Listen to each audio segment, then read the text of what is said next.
The idea for this book came from our own long-standing friendship and the life experiences we have shared during chats over hot chocolate, cake, and wine. There are so many similarities in our relationships as humans, but there are also differences. Aspects of being autistic make social relationships different, sometimes harder, and equally, the world is set up to think about relationships from a very neurotypical perspective, which can end up disadvantaging or even harming autistic people, whether intentionally or unintentionally. This has not been helped by a history of autism research which has assumed, for reasons we will discuss in detail later, that autistic people were not capable of, did not have, and were not interested in relationships with other people. The life stories of autistic people and emerging research show categorically that this is not true, and this is what we are going to explore.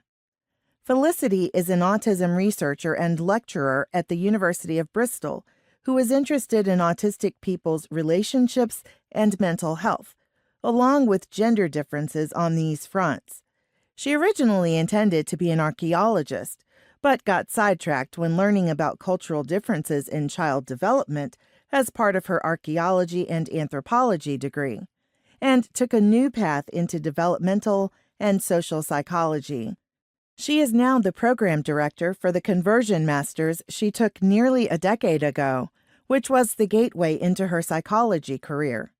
Her projects are co-produced with autistic people, and she prioritizes doing work that can have a positive impact in the real world.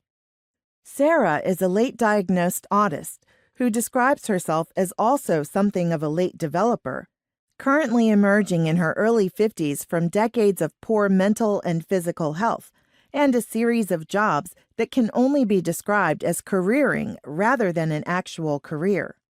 Over the last 5 years, she has used her lived experiences of being neurodivergent to support the autistic community by advising participatory autism research study teams and being involved in autism training/education.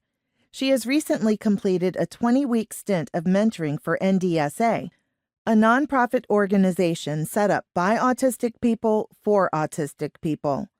Sarah is currently volunteering on the emotional support line for SARSAS, Somerset and Avon Rape and Sexual Abuse Service, and is also a member of their Autism and Learning Disability Advisory Group.